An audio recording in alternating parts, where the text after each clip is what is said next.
Serangan udara mengguncang Kiev, warga sipil kembali jadi korban, dan di sisi lain dunia, Presiden AS Donald Trump mengancam akan menghujani Moskow dan Beijing dengan rudal.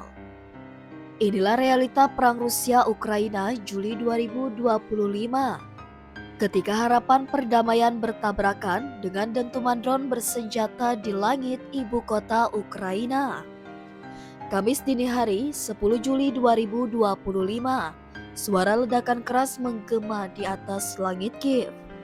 Rusia kembali meluncurkan serangan besar-besaran ke ibu kota Ukraina menggunakan drone bersenjata.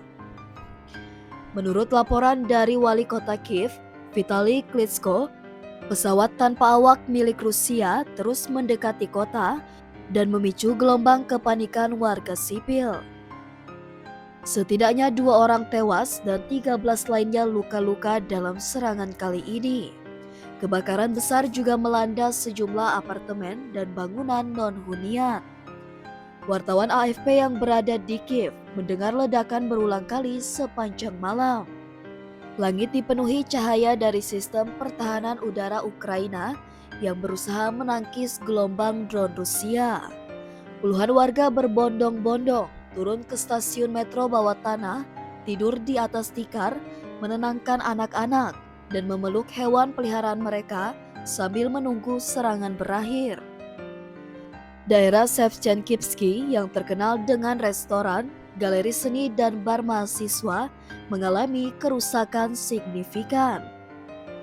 Kepala Administrasi Militer Kiev, Timur Tkachenko, bahkan memperingatkan warga untuk tidak membuka jendela karena asap tebal masih menyelimuti udara pasca serangan. Yang mengejutkan, ini terjadi sehari setelah Rusia meluncurkan rekor jumlah drone dalam satu malam terhadap Ukraina. Hingga saat ini, Moskow belum memberi komentar resmi soal serangan terbaru ini. Namun, analis menilai serangan ini adalah pesan balasan keras kepada Barat yang terus mendorong Ukraina memperkuat pertahanannya. Presiden AS Donald Trump kembali turun tangan secara langsung. Ia menegaskan bahwa Putin sedang memainkan omong kosong terhadap upaya damai AS.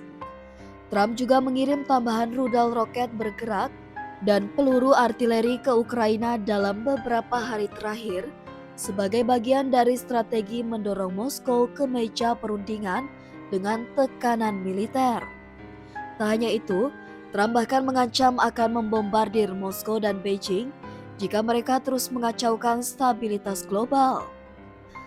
Di sisi diplomasi, Menteri Luar Negeri AS Marco Rubio dijadwalkan bertemu menlu Rusia Sergei Lavrov di Kuala Lumpur. Pertemuan ini berlangsung di sela-sela konferensi Menteri Luar Negeri ASEAN. Meski belum pasti akan ada hasil, ini adalah satu-satunya jalur komunikasi langsung antara Washington dan Moskow saat ini. Para analis menyebut Kuala Lumpur bisa menjadi titik awal gencatan senjata atau justru awal babak perang baru.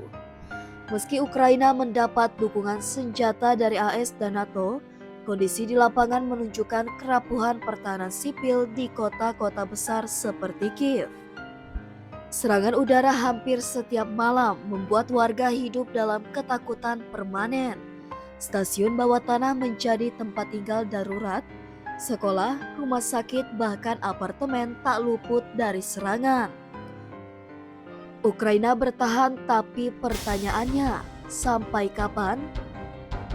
Pengamat militer Barat menilai Rusia menggunakan serangan drone ini untuk menguras mental dan moral warga Ukraina. Ketika pasukan darat kesulitan menembus front timur, teror udara dijadikan senjata utama untuk memaksa Ukraina berlutut di meja perundingan. Namun, Ukraina bersumpah tidak akan menyerah dan Trump tampaknya siap membantu hingga titik darah penghabisan. Pertemuan di Malaysia bisa membuka peluang gencatan senjata, tapi dengan serangan udara yang terus berlanjut, apa mungkin perundingan damai benar-benar bisa terjadi? Trump mendukung diplomasi, tapi dengan tekanan rudal. Putin menghindari pembicaraan, tapi terus menggempur Kiev. Dunia kini menyaksikan dua jalan terbuka, gencatan senjata atau eskalasi besar. Serangan drone Rusia ke Kiev pada 10 Juli hanyalah satu babak dari drama perang panjang yang belum berakhir. AS, Rusia, Ukraina, semuanya sedang bertaruh nasib, kekuasaan, dan masa depan dunia.